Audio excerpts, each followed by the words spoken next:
Hello, and welcome back to Tranquility du Jour, nourishing conversations about living a full and meaningful life with doses of tranquility. In this week's edition, episode 624, I'm talking with returning guest Tim Mooney. Hello, everybody. Who happens to be my partner of 20 years. It is our 20-year anniversary. And we're talking about our latest passions and challenges, how we've made it 20 years. We still have one more day left as we're recording, though. Exactly. You never know. We'll see. Why we're unmarried and childless by choice, and how we navigate living in a tiny space, and much more. Plus, a big announcement at the end. Hi, everyone. I'm back. Here's Tim. And you know what's so funny is I was looking from our 15-year podcast from 2019. Tim had to help me do the math. And it's funny because it says here is, and I'll put a link to this in the show notes, here's a few posts about our journey. And in 2009, 2013, 2014, and obviously now we are doing, and then 2019, and then now we did podcasts about our journey. So it'd be interesting to actually go through and listen to those because I don't remember them. That's what I like about doing all these podcasts, you and me both, that I think at some point looking back, they're kind of another version of a journal. And both of us talk about our lives and my bicycle adventures and things like that. It's going to be really fun to look back because I know I've forgotten most of the kind of details for all of this. And it'll be kind of cool to look back. And we'll link those in the show notes for everybody. And yeah, because you know what's funny is, right, I'm working on the revision of Tranquilista for more of a midlife journey. And as I was reading through it and doing some editing over the weekend, I came across Zen Princess being the design aesthetic for the 17th Street location. Oh, yeah. I'd forgotten that. Yeah, that's right. I was like, I love Zen Princess. I need to bring her back. But it's one of those things where it's like you forget these little details. Yeah. And I think those details are kind of the fun part of the journey, too. So, yeah, it's good to look back. It is also funny because it kind of reminds you that our brains sort of eject a lot of the details. And it's good that we document this kind of stuff. So, because when you said Zen Princess, it was like, oh, it's still in there someplace. It's just not at the forefront of my mind. So it's kind of cool to hear that phrase again. Yeah. Right. I miss her, even though I still think she's there. Yeah. Even in my office decor or home decor with the remodel that we did last year, things along those lines. But let's start with latest passions and challenges. Do you want to begin? What do you want to do first? Passions or challenges? Let's do passions. Let's start with a positive. Not much has really changed in the bicycling kind of sense. I think we have one person who listens to both of our shows that is really Jackie. Hi, Jackie. We love you. Yeah, but for the rest of you, I do a podcast called Pedal Shift, and I talk about bicycle adventuring, and I still go on big fun rides where I bring camping gear sometimes I don't, but I go long distances, and it's been a passion of mine for the last 10 full years, starting this year in 2024. Which actually, it's 11 years. But anyways, point being, that remains. And that's still been a lot of fun. And there's a challenge that's kind of in there that we'll talk about in a little bit. The other thing that's come up in the last, is it 2 years or year? Just year. Is it just a year? Yeah. So Kimberly got me a year ago. And this is really, some of you may know about these things and some of you may not. These balsa 3D kind of, I don't want to call it a puzzle, but like a little model. And they were Star Wars based because, of course, I'm into Star Wars. There's another passion. I won't go into that. But I really, really enjoyed putting together. And I don't know if I was stressed out or whatever, but like I just wasn't, my brain wasn't good. I was in front of screens too much. And it felt really good to make something that didn't involve a screen. And so I immediately bought all of the other ones that existed and then went through those. And then I'm like, okay, I'm out of that. Then I tried a puzzle and that did not work for me. Kimberly keeps buying me puzzles. And I'm like, oh my God, this is the most stressful thing ever because it's different. It's, you're constantly searching and you don't get that, oh, here's the next thing and I'm building and it's this iterative thing. That was the thing that I liked, not the puzzle part of things. And so I thought, what else is like that? And I thought, well, Legos, I guess. And so that took me on this huge journey of kind of, and the generic version of that is bricks, I learned, because boy, is there a whole lot of information out there. And yeah, so that became my thing. And so I started building small things at first, these little helmets of Star Wars characters, which was fun. And then it was just sort of like I would blow through them in like a day or two and then be like, what's next? And so then I started getting into these like elaborate ships and things like that. And I'm in it's taken me almost a full 9 months, and it'll probably be, at the rate I'm going, another few months to finish. But the Millennium Falcon, which is Han Solo's ship, and yes, I'm a nerd, but it's just been really cool. This is like an 8,000, 9,000 piece kind of a thing.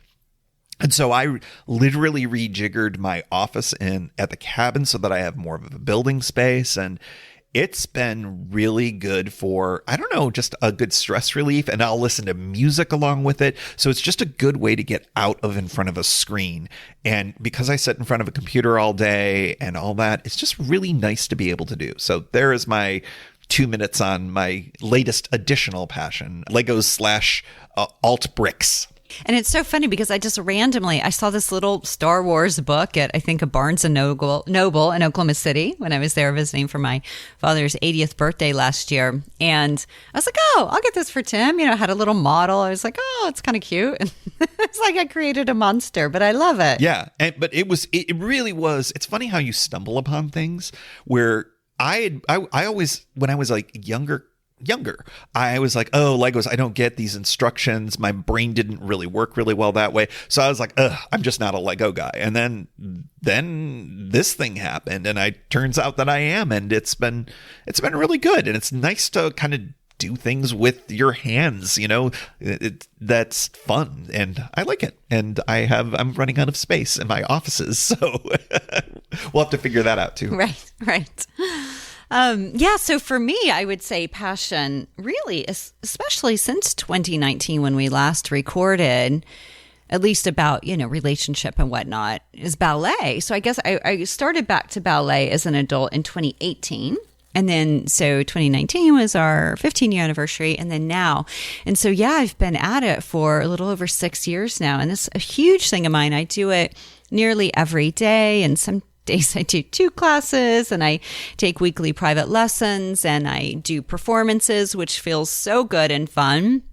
I really didn't think that there was room for that beyond what we do as a child in our annual recitals. And so it's been fun to find IABF, which is International Adult Ballet Festival. So fun. And then also Washington Ballet is doing something this year that I'm planning to be performing in, which will be really fun in June.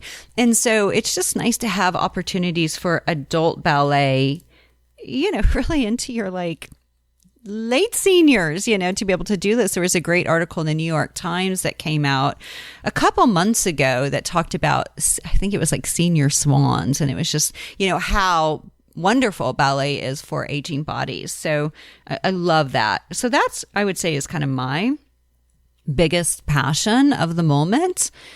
And yeah, there's nothing else that really comes to mind that is like, oh my gosh, I love this, right? I mean, there's so many other things of course, I enjoy. And yet ballet, I would say, is the standout. It fills the rest of your free time. What free time you have is almost always filled with some kind of ballet. When you said that it's been 6 years, that kind of stunned me, because it's still, even though I know you've been doing it for a while, it still feels like it's really new, which is how time is so weird in our brains. But yeah, I was like, wow, it has been that long. That's crazy. Well, what's crazy is this is moving into the 7th year. Yeah. I started January of 18, right? Yeah. So this is moving into the 7th year, which is crazy because still I'm challenged and get a little teary at the end of a ballet 1 class in most settings, virtual or in person. And it's like, oh my gosh, really? After 6 years of dedicated study, I still get frustrated, because when you talk about Legos or puzzles, ballet is like that. It's a puzzle. And that's one of the beautiful things as to why it's so encouraged for aging people, because I won't just say women. I think it's great for men too. But, the combinations, the definitions, and, all these things, it's like, it's a puzzle piece that you're constantly putting together and it's very hard. Yeah. So, yeah. Well, it reminds me of yoga in the sense that you always said that we call it yoga practice for a reason. And I think the same is true for ballet, that it is, but it's even more complex in some ways because it feels like yoga poses were very linear.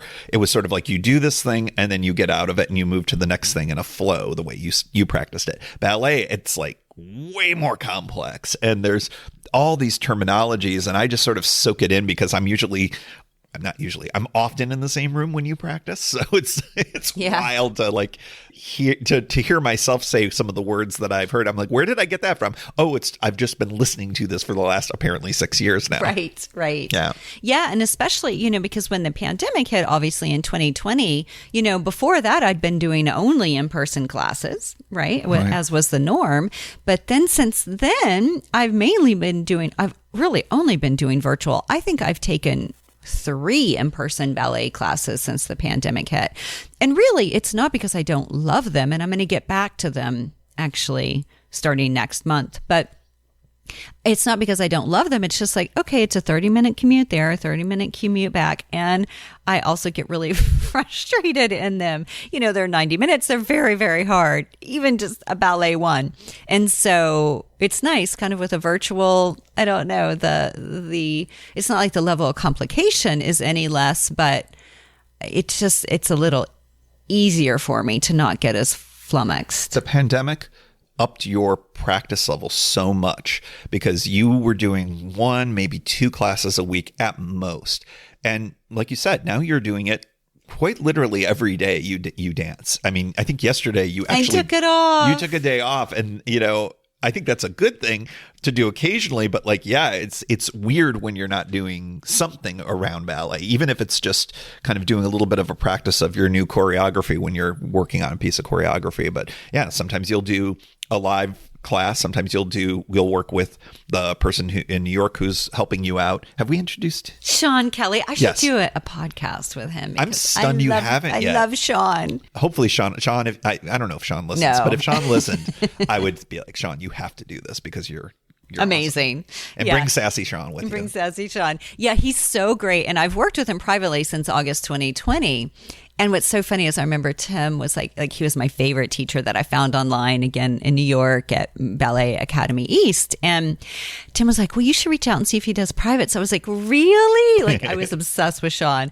And so I did through LinkedIn. That's how I tracked him down. And then we've been working together privately ever since. And he's helped with the choreography for Lilac Fairy, which I did in 2022, and Les Sylphides that I did in 2023. And now we're doing La Vie en Rose for 2024's IABF. So really love him.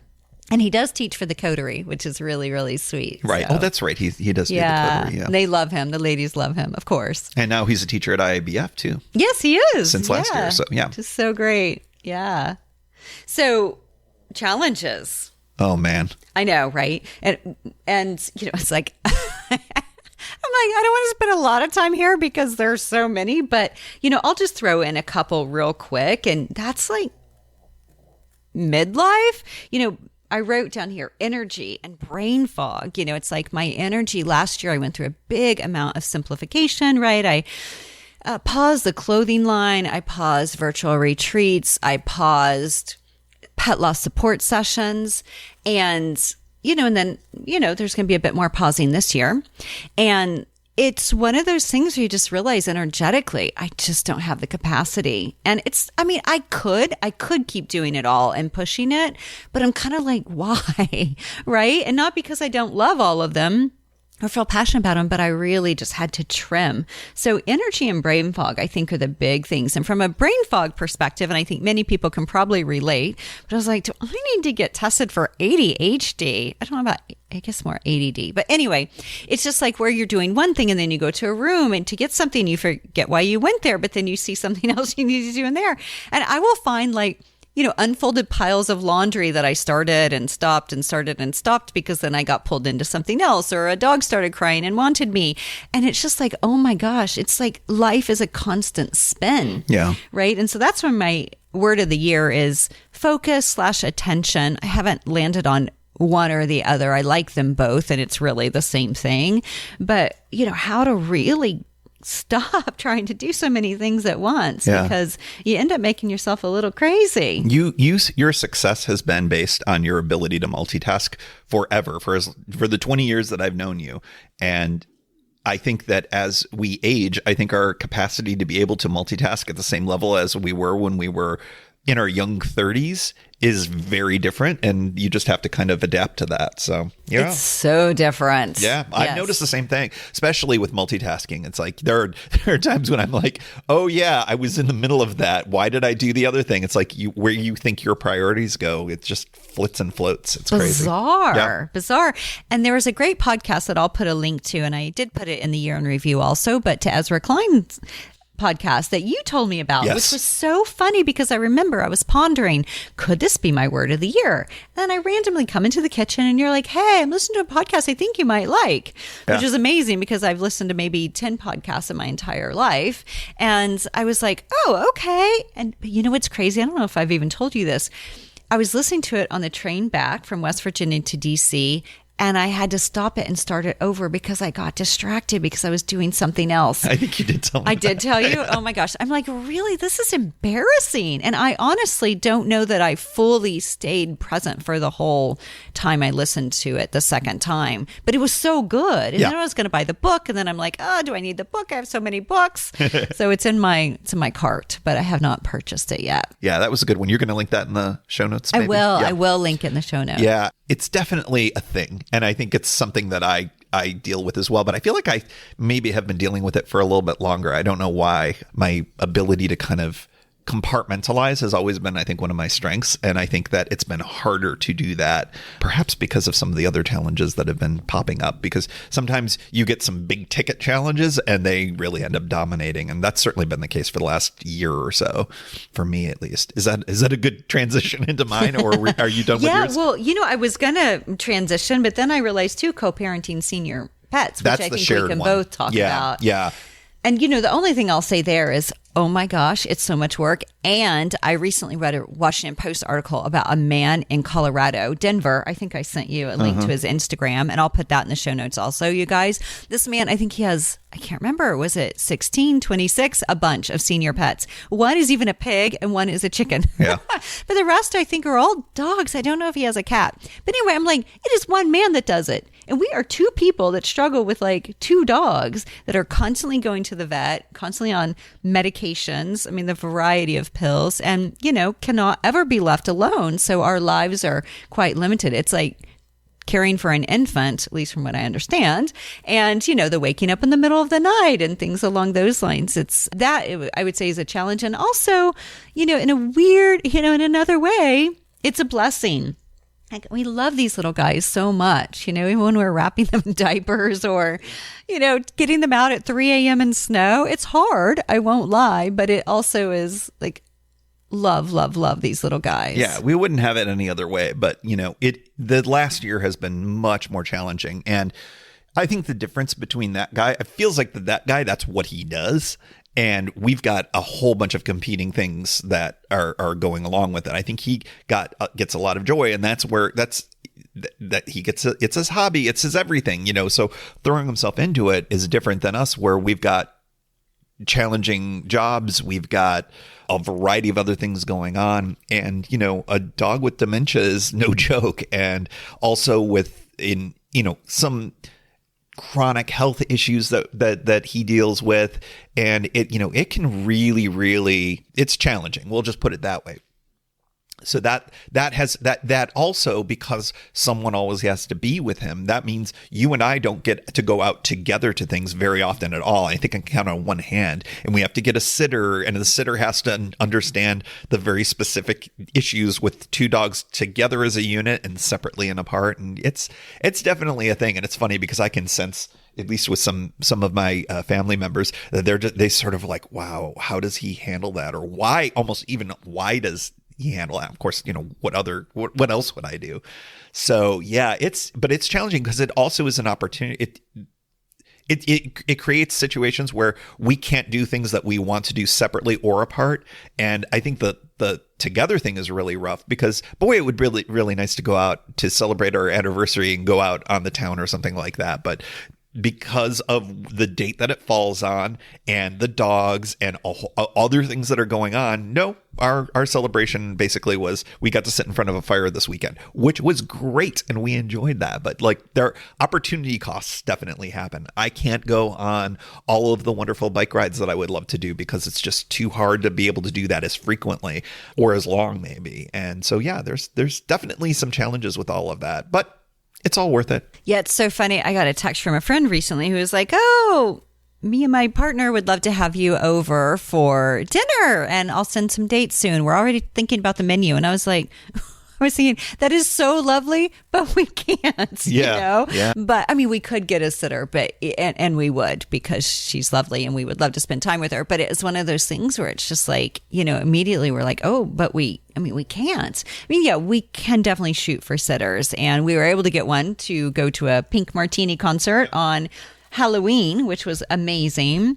But yeah, a lot of other things were just like, unfortunately we can't. But I think it's good to change that dynamic though. Like instead of saying, oh no, I can't, it's like, okay, what can we do to make this happen? Totally. I think that short term, hey, come out for drinks with us kind of a thing is just not possible. But like a plan type of thing should be in the realm of possible. And I think that's a good solution. Right. To that. Absolutely. If our sitters, which are limited, we have two possibilities if they're available. Absolutely. And, you know, the thing is that's tricky for the sitters is it's like, it's not like, oh, you come over and then you go out and you get some food and you know, come back and feed him again.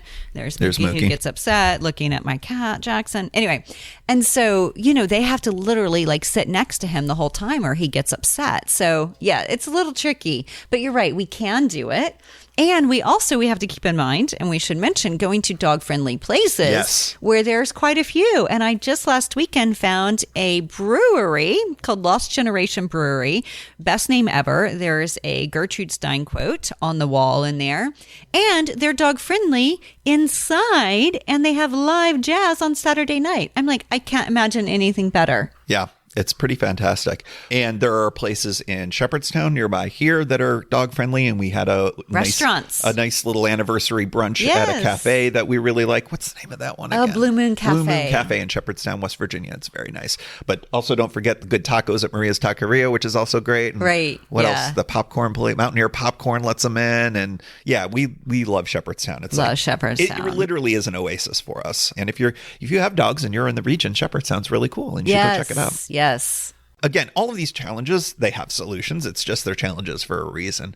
My big thing, and I won't go too into it, that's my own, that Kimberly actually, it is a challenge for you too, because you offer support to me throughout all of this, which I am grateful for, is that I've got aging parents and there are a variety of situations with all of that. I won't go into it. There are health issues. There are all sorts of different things with that whole thing. But the one thing that I would say for anybody listening is that when you have family members that you care for and it's an aging situation, boy, oh boy, get out in front of it as early as you possibly can. Communicate as much as you possibly can. There are tons of resources and tons of books and tons of websites. There's whole subreddits on aging parents and things like that. But, you know, the biggest thing is that I have learned both from my experience and for other people that I've talked to and their experiences is it's never too early to plan, and that the struggles that you have with all of that, you are not the first person to go through that, and that you can learn a lot just by reading and talking and listening to people about all of this kind of stuff. But I will say that things get way more complex way quicker than you think. And then the other thing that I will say, again, not to throw my parents under the bus here, because, and I don't, like I said, I don't want to go into this too much detail. People change their mind, and people have different takes on what they think they want, and then they change their mind. And when you do a lot of work to kind of effectuate something in one direction and that changes, boy, that can be really tough. And especially when you know that direction solves a lot of problems, and then suddenly we hit the brakes and we turn and we do something different. Yeah, it can be really frustrating. And so being prepared early is so important. And that's, health directives, power of attorney, maybe if you need it, there's just a whole bunch of things to be on top of. But, it is wild. And maybe this kind of pivots into our child-free by choice kind of a thing. I think you and I thought, hey, we're not going to have children because we don't want to be parents, and we've talked about that on other pods, and maybe we'll talk about it here too. But what I didn't realize is that by having senior dogs, you will still be doing diapers, and you will be having 3 a.m. wake ups. And when you are caring for your parents as they age, that flips things around. Now I'm sort of more of the parent in the parental role compared to them. And it's just wild that it's sort of like all those things that I thought I wasn't going to be choosing, I was walking a different path. Oh, no, you still end up parenting in the end. And that was a huge revelation to me this year. And it was sort of like, well, now it has reinforced why I'm really grateful that I didn't walk the child path, because I knew for some reason that it wasn't for me, because it's really hard. And I have learned through the two things that I just mentioned, the senior dogs and, caring for older parents, how those were situations that I am choosing, obviously, but to have children too would have been really wildly rougher. So yeah, interesting revelations here, but those are the challenges that I've been kind of facing in the last year. And they are big, but you kind of compartmentalize and take things one step at a time and try to get ahead of things. And it's much better when you do that and you feel much better about it. But sometimes I do have to take some me time and take some breaks, because that's the only way I can get through it. And drink some beer. I do drink some beer sometimes. Over Christmas, my buddy James came here and we drank eggnog and we drank White Russians, and that was fun. But then I am paying the consequences for that, because I think I gained a little too much weight over Christmas. So I do not recommend that as a long-term solution. And ate a lot of chocolate covered pretzels. You guys ate more of the pretzels than I did. We did. So, one thing that this does lead into is being unmarried and childless by choice. And we have talked about this before, but I don't know if there's anything new to kind of share with it, other than I feel like it's a bit more, it's way more common now than way more. Yeah. When we, kind of took that on 20 years ago. And it wasn't like, we're trying to be avant-garde. It was more of just, that's what we wanted. It was our preferences, even though it went against the norm. And now, it does feel like a bit more norm, or at least people are talking about it more, which I really love. Like, I just read a wonderful book by Ruby Warrington. Well, I read it last year, called Women Without Kids. And it is so good. And I do just feel like there's a lot more out there of giving voice and support as to why, or helping you understand your decision, which didn't really need help understanding it, but it was nice to have it reinforced, I should say. Yeah. And yeah. I think that it's also there, a lot of younger people are choosing that almost out of economic necessity too. They recognize that having kids is expensive, and that given their debt from college or their desire to maybe own a home, if that's even potentially feasible for them, all of these different things kind of add up to being, hey, kids aren't really right for me at this time. So not only are people having kids later, but I think people are choosing not to have kids at a much younger age, which follows the path that we walked, which was a pretty lonely path for a while. Now there are, whole subreddits again, for living child free, and articles in the Washington Post. And, it's really interesting. I feel like we got on the beginning of online dating, and we got on the beginning of this kind of stuff too. Not that we're like special or anything, but it's just interesting to observe that certain choices that we made that were, as you said, unusual at the time. Well, totally. And I was just checking on my phone because I thought I screenshot an article that was talking about, because you sent me an article, it was from the Post. Was it about being child free this week? Yeah. It was, it was from this past week. So it would have been early to mid January. Yeah. Well, because I came across an article too, and I was looking at my phone because, again, I thought I had screenshot it, but I probably saved it in whatever publication it was in, and I think it was either the Times or Washington Post, but it was like why single women are happier than many women. I think it's like, maybe was it older women, and not older, but like more midlife women are choosing to be single versus partnered. And I was like, oh my gosh, this sounds so interesting. And I don't think I fully read it, but I saved it to go back to. So anyway, there's an article out there on that I can't tell you where I found it, but I came across it and it was really good. Yeah, there was a quote in there too that I thought spoke really to your choice, your specific choices and your life experience. And it was funny, yesterday as we're sitting here recording, I walked into some shop because Kimberly saw, oh, there's Star Wars figures in there, you should go in. And I was like, hell yeah. And there was also old Macs in there. I'm like, is this store for me? And it turned out it was. But yeah, I ended up having a conversation with a guy, and somehow it got into this whole, I don't really want to have kids, I'm not sure if that's what I want to do. And so we ended up having a short conversation about the whole thing. That's not something I ever would have thought of I would be talking to somebody about 5 years ago, 10 years ago, certainly 20 years ago when we first started dating. Yeah, pretty wild. Totally. And since I'm being a bit vague about the articles, let me see if I can find them, and I'll put the links to them in the show notes, because there's the one Tim found, and then I think it was a different one that I found. And I just want to link those in case they're of interest to you. And, the other piece that I wanted to chat about for a moment is how we've made it 20 years. And Tim and I were talking about this before we started recording.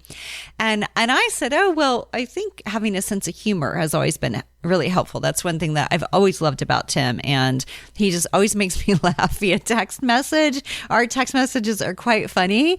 And it is not. It is not. We won't tell you the first part, but my response was, it is not. And we've been laughing about that for days.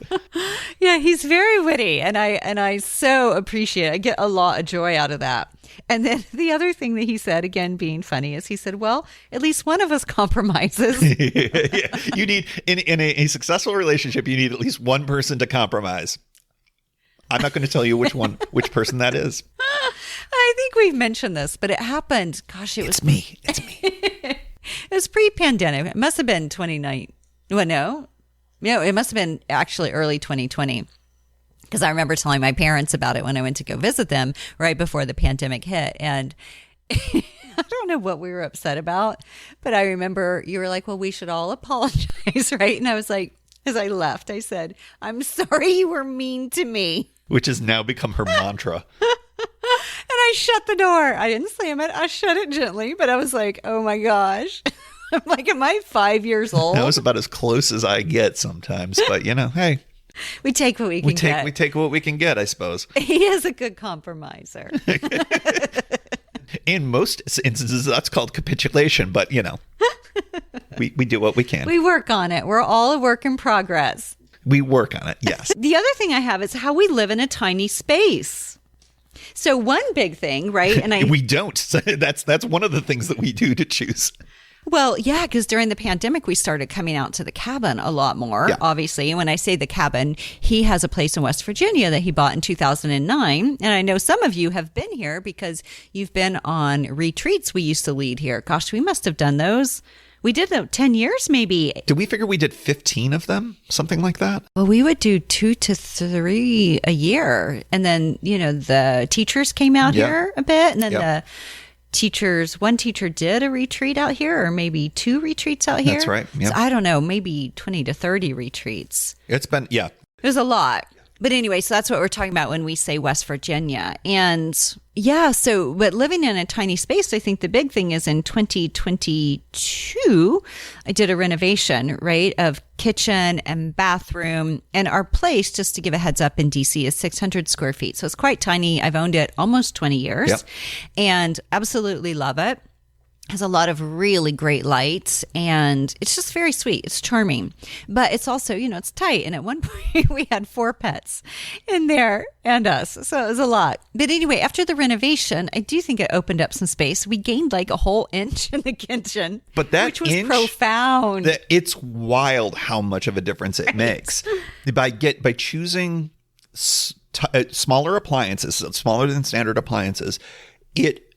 It's so noticeable. And I never in a million years thought that was, you know what? It wasn't the appliances so much. There was something about the studs in the walls. There was a push out, I think, to accommodate the refrigerator or something. That's so right. everything was pushed out, including the cabinets. Yeah. And he got rid of that because we didn't need it because we were doing a smaller refrigerator. Yeah. It's wild how different it is because before, literally having more than one person in there was too much. Now it's still too much, but it's a little bit less than too much. Well, because we have 2 people and a stroller. Yeah, that's true. Yeah.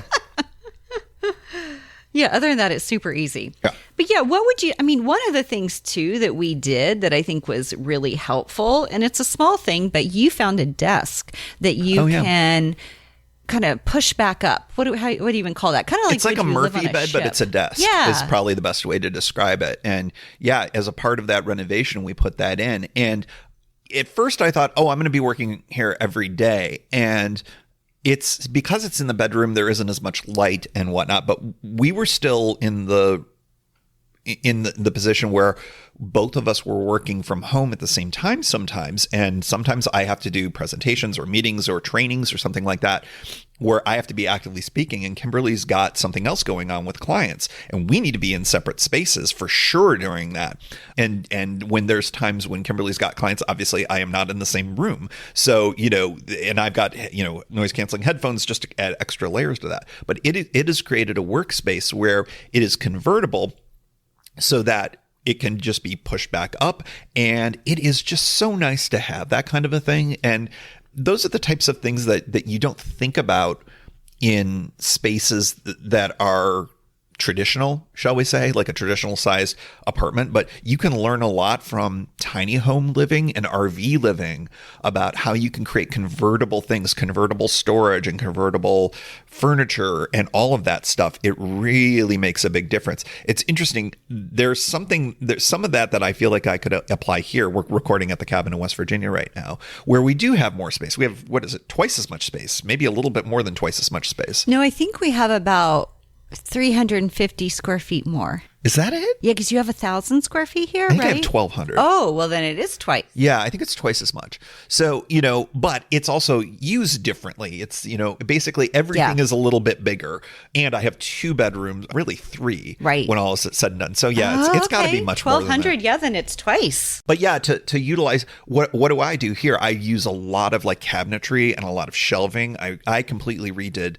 Speaking of renovations, because I got renovation jealousy, I think. And so I did a renovation of my office here, and what a huge difference. I put a big, huge shelves, and this was all part and parcel of my whole Lego obsession thing in the last year, because I needed a better workspace, I needed more storage.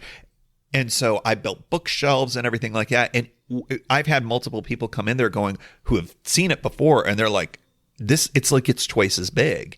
And it's not. In fact, I have more things in more places, but it really does feel more spacious now. And so it's a podcast studio. It's an office. It's a Lego creating space. It's great. It's a little workshop, and it's a maker space as well, which is all really great. And it feels like it's a nice thing for me to do everything that I like to do. So it's kind of a nice little space for me now too. It is crazy though how much bigger it looks. Yeah. And I think the only thing you really did, I mean, other than move things around and build shelves, is you removed that one cabinet, right? I moved one cabinet and replaced it with bookshelves. Yes. And so the interesting thing with that is it is less efficient, those bookshelves. The stuff that goes there, or that was there in that cabinet, now is moved into a different space. So in a way, it's less efficient. But I think by moving that out, that was one big cabinet, right? And right. So now it feels like, even though I gained only a few inches of space, speaking of just gaining inches, boy, it feels like it's massive difference. Much different. Yeah. And I really like how it's gone. And so, yeah, little things that you can do. Sometimes they're counterintuitive in terms of the use of the space, but it does make it feel like it's more usable. And that's, I think, a really big key there. And that's been the case for your renovations too. Yeah, and I think the big things, too, to keep in mind with living in a tiny space, because one of the things, I just joined AARP, and one of the things that I was going through their list of events, and they have so many fabulous things, and one was Downsizing 101, and I do hear from a lot of people that are in this stage of life of doing downsizing, right? Recognizing like we don't need a ton of space, and we sure ideally don't need storage units to hold all the space stuff we're not using, Get right? rid of your stuff, people. Get rid of your stuff. But anyway, it's just recognizing that, doing that little bit of kind of moving into smaller spaces and getting rid of all the stuff is it's a really important thing, I think, to be doing at this stage of life. I mean, ideally at all stages of life, but particularly, say, people who, they have an empty nest now, or they're realizing we don't need to furnish all these additional rooms that aren't used. I mean, you do you, and you keep what you want, of course. I'm not trying to lecture, but I'm just recognizing that, how important that is. And I think even for us, as you said, with this space before we started recording, how it's we expand in here quite easily. Yeah. So, it's how do we make the spaces that we have work for us, and then recognize, do we actually need them all? Even last year, I try to do this. I mean, I typically do this annually, but a big closet overhaul where I just take everything out of my closet, and I do just a lot of reorganizing. And that tends to be so helpful as we think about living in a small space. And then also I love mirrors and I love light.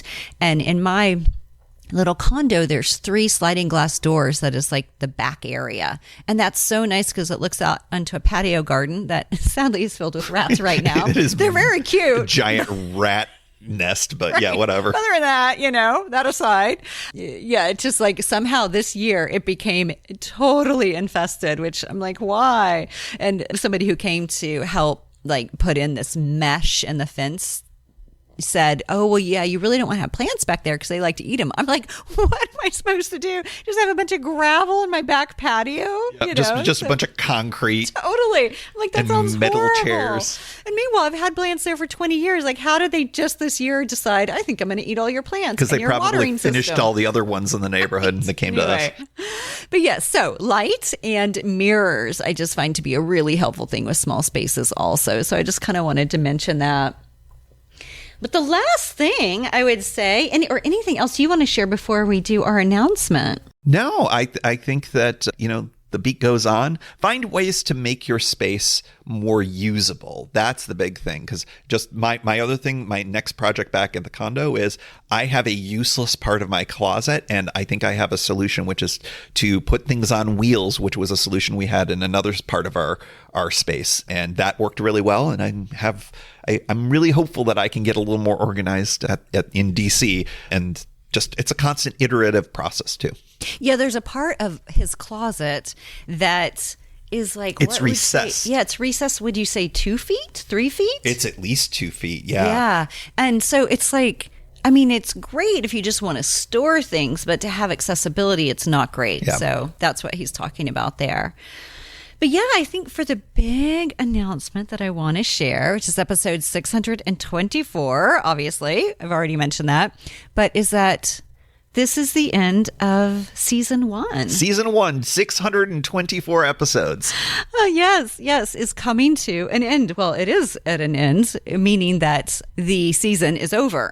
We are ending season 1. Because I remember telling Tim I wanted to maybe take a pause for the podcast. 18 and a half years is a very long run. And as I'm in this phase of simplification, I just was maybe I take a pause with it, Tim. And, he's so, I'm acting like you're not there, but, anyway, I brought this up. He's right here. And he was well, why don't you just, make it the end of season 1? I was that's kind of funny. It kind of is, and a half years, 624 episodes. And we're okay, wrapping up season 1. This is not ending. Right. Yeah. It's not a forever thing. Yeah. I just need a pause. Yeah. And so with that said, I don't know when it will be back, and I'm not sure kind of what season 2 will hold. Yeah. Probably not 18 and a half but years. But in between season 1 and season 2, we're thinking about some things. So hang tight. Yeah, hang tight. This is not a goodbye.